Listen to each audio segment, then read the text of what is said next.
Where we going? We're about to go movies or not? Do not take your kids to watch this movie. I like magic. What the fuck did we just watch?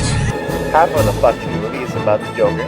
Huh? But yeah, it's a decent movie.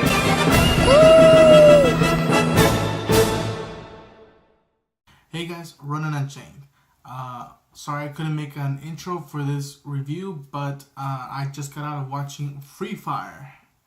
Just got out of theater from watching Free Fire, and give you my thoughts about what I thought about the film. I had a fun time with this film. I enjoyed it.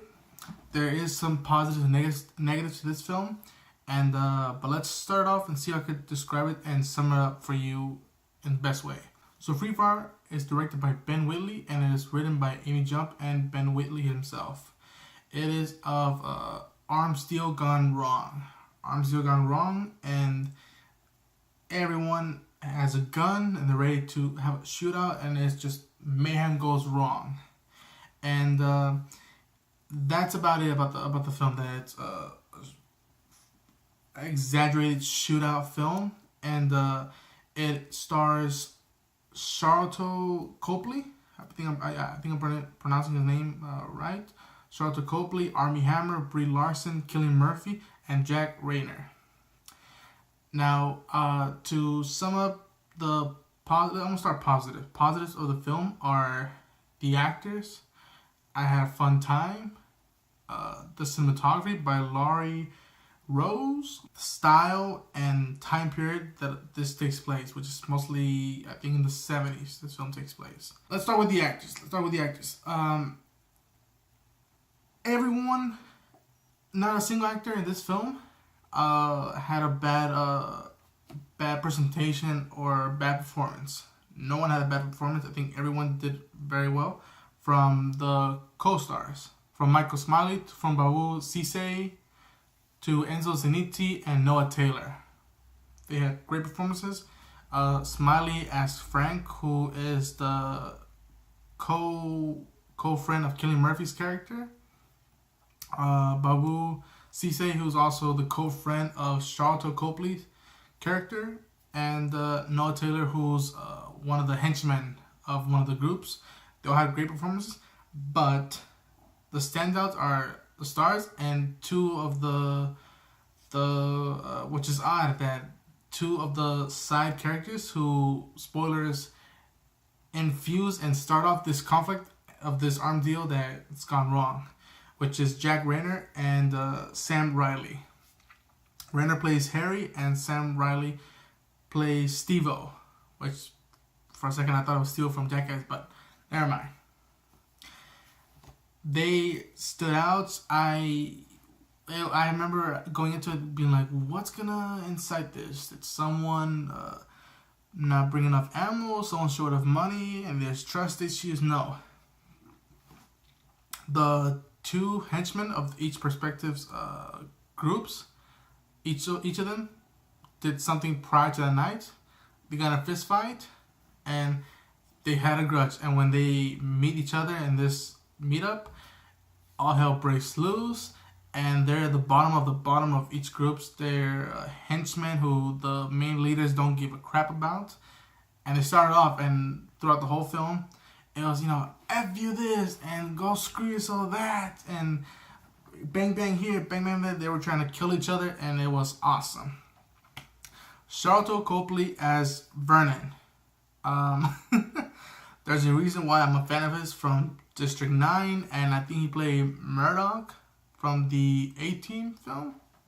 Say what you will about that film. I think Charlton Copley's performance as Murdoch, I think that's his name, was awesome, and I wanted to be his character in this film. If there was a character I wanted to be from this film, it was his.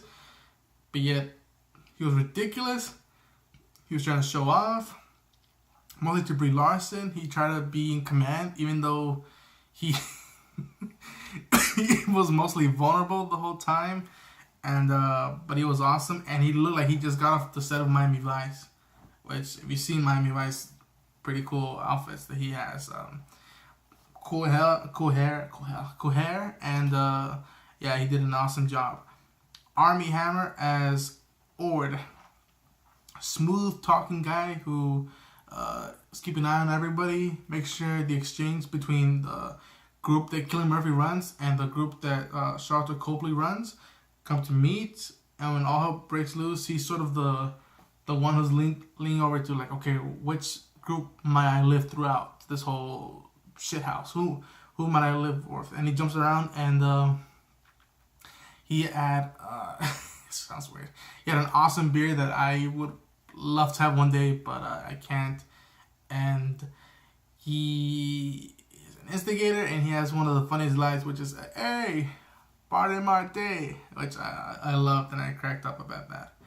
Brie Larson, who plays Justine, who is in Cillian Murphy's side and sort of an advisor, and I guess she's connections to Ord, and they set it up. This film is very, you know this guy, I know a guy who knows a guy who can set it up for you. Boom. And she's one of them, and she is also the woman of interest for both Ord and not Ord, for Chris, who is Cillian Murphy's character, and Charlotte Copley's character Vernon. And they sort of don't fight it out against her, but they're switching sides, and Chris is at one point like, "After this, let's go eat," and then Vernon is at one point like, "Hey, what the hell? Why is she with them? She's a traitor. Shoot her." And but she holds her own. She gets shot up a couple times, and they're like, "Oh, sorry, I didn't mean to." And he's like, "Fuck you!" Boom, boom, boom. And I guess spoilers. She makes it out at the end, and she shoots Cillian Murphy and Armie Hammer in the head, I believe. Yeah, her performance was awesome, and it was funny that she was in the middle of all this tango. And but moving on to Cillian Murphy, who plays as Chris. I am a fan of Cillian Murphy, and this is what was weird, that he plays an Irish, which we assume is an IRA member trying to get guns in America, and he has his Irish accent. Hey, fuck the small talk. Let's buy some guns, eh? This whole time I grew up hearing Cillian Murphy's speak in an American accent, and I'm like, damn, he's pulling an Irish accent. How is he doing it? When I got home, I just googled Cillian Murphy. Well, he's a striking Irish actor. So I think Irish is proud to have him as one of their own, and he kills it. And this whole time, him and Vernon are the guys who are trying to keep everything cool, even though Vernon brings the wrong guns that Chris wants, and Chris is side guy who Sam Riley plays Steve-O, is the one who sort of is the fall of all of this crap going down, but perspective. He is the leader. He is good with the gun, and I love the chemistry he had with Vernon of like, no, fuck you, you give me the gun, no, you give me the money, and it was awesome. Then Jack Rayner, who plays Harry, him and Steve-O incite this conflict. This whole time he's like trying to like, I want to impress Vernon. I want to impress Vernon. That's the son of a bitch who did something bad. Fuck this guy. Shoots Steve-O. Everything goes pandemonium, and I thought he was just gonna be brushed up. He starts the conflict, and he's the first one to die. No, he lives throughout the majority of the film. Has some funny lines, and he bounces off the main stars of the film perfectly and stands on his own. Sam Riley as Steve-O, again, perspective, fault of this whole shit going forward. Low-life guy trying to rise to the ranks of Cillian Murphy's group, whose right-hand man is Michael Smiley Frank, who's Steve-O's brother-in-law, who treats him like crap. But yeah, tries to rise up, incites this. He's a junkie. During the shootout, he's smoking weed and just laughing at everyone, and he's running around screaming, shooting because he doesn't know what the hell he's doing, and he just adds more steer to the mix, which I love. But yeah, the actors were phenomenal.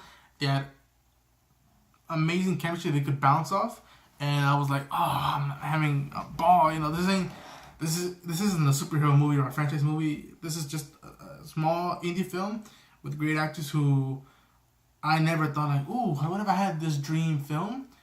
And oh, this guy from District 9, Captain Marvel, the Lone Ranger, and the guy from 28 Days Later. Yeah, bring them all together. And it was fun, and someone asked, oh yeah, where's the movie with Armie Hammer, Cillian Murphy, Brie Larson, Sharlto Copley? Free Fire. Amazing. The cinematography was stellar. The way Laurie Rose captured the shootouts in this small factory, which, by the way, this film, if you guys don't know from the trailers, this film, 99.9% of the time takes place in an abandoned factory. This whole layout, main floor room with the shootouts going through, and they're going around, they're pulling back, they're going forward. It was amazing, and I'm like, how the heck did they plan this? How they fucking shot this film? No pun intended, but how did they shot this film? And it was amazing, and I want to see more of Laurie Rose's cinematography. But yeah, the film was simple, style. I love me some 70s film, whether it's Mean Streets, Taxi Driver, Serpico, I think. Yeah. I know there's a bunch of more, but those are the ones that come off the top of my head. But yeah, those were mostly positives. The director, of course, got great performances from each actor, who for me didn't miss a beat, and those were the positives of this film. Now to the negatives. Unfortunately, the negatives of the films are half of what the film is and half of what is being promoted and sparking interest in this film. It got me interested. I'm interested with the trailer, which I'll talk about in a minute. Some of the pictures that they put out a while back of the actors as the characters, and but yeah. Although I had fun, and I kind of knew that there were gonna be exaggerating shootouts and people getting shot when you think they wouldn't be able to keep going and then be able to talk in perfect way to say the lines, and but there was for me at least there was a little bit of exaggeration, which could for some people bring down the film. To me, it wasn't a letdown in terms of like, oh, I expected this. I got what I wanted, but then the exaggeration kind of flowed into that and didn't took me out of the film. But I saw the duration of the film. The film was mostly an hour and a half. I think, in my opinion, that for being an hour and a half film, perfect time just to get out of for half an hour. An hour and a half, fine. It would have gotten a little bit more. It would have been like, wow, this film was trying to be a war film now, or what's going on? But yeah, a little bit of the exaggeration. And to me, this was what I think killed it for me at least, was the trailers. The trailers are great trailers. The trailers are great trailers. The bad thing about them is that they spoiled a lot of stuff, whether it be some of the funny lines, maybe some moments, and for those who have seen the trailers, have seen the movie, you might or might not agree with me. Who knows? But the scene, the moment with Sharlto Copley's character Brenner, protection from infection, and he puts on this stuff. I forgot what it was. It was matte stuff to protect his body from infections, and then in the trailer it cuts to him stepping on glass and cutting himself. It's like, fuck. I thought that was hilarious. To me, a joke. Some of the jokes didn't land. I think some of the jokes may not have landed impactfully as it could have been if I hadn't stayed away from the trailers. If I would have stayed away from the trailers, all those jokes would have landed for me I would have been like, ah, but then when I heard him like, hey, that's from the trailer, that's the part I liked. Parte mate. Even though I liked that part of the film, that line, it would have been more funny if I heard it for the first time, but I had already seen it in the trailer. And again, the trailers reveal too much for me, at least. And who knows, this might be a bit difficult for the marketing team, but it's not well marketed for me.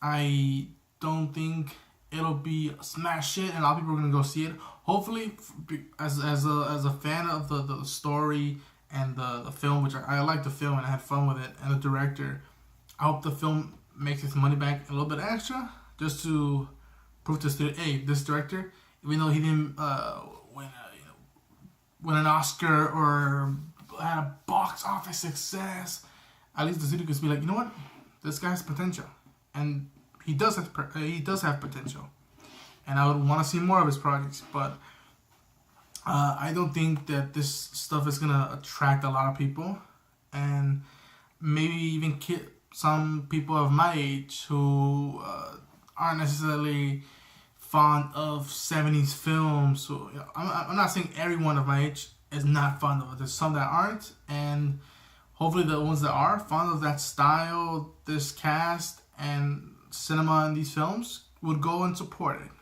And who knows if they end up liking it or not. But I think that trailers, some of the marketing, and some of the exaggeration of the film, putting in some jokes that maybe didn't land it, some did that I had not known about. But yeah, that's gonna be my thoughts on the negatives part. And to me, if I were to rate this film, I would rate it 6.5 to 7 out of 10. I had a great time. It was definitely worth the price of admission, and I will consider buying it on Blu-ray. Just have it there.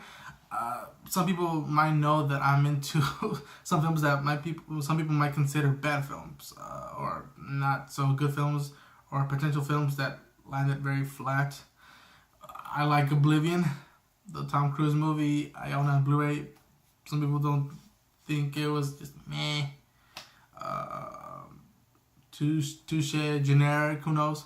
But I'm sort of in that realm with some of these films. But I would definitely want to buy it just to own it, watch it again, and want to see the behind the scenes of how the story came up and how the directors and producers came and got the actors to get on these roles, and how it was shot. I want to see the behind the scenes of like, oh, there was a crane and then they moved the camera over here. I want to see that. I am into behind the scenes. But yeah, that's my review for Free Fire. I definitely recommend to go watch it, and I would definitely recommend if you are planning on maybe or maybe not seeing it. If you haven't seen the trailers, avoid them. Just ignore everything people are saying. Ignore Instagram, Facebook, whatever. That's promotion. That's putting out stuff that might be spoilers or revealing too much. Go into the film not knowing anything, and trust me, you probably will enjoy it even way more than I did, even though I did. But yeah, that'll be it for this video, guys. If you guys like the review, hit the like button, subscribe for more content, post any comments down below if you agree with some stuff that I said, if you disagree with some stuff. Let's interact. Let's not bark at each other. Fuck you, you're wrong, you know how shit. Let's not be barbarians. Just have a conversation, and I will see you guys in the next video. Take care.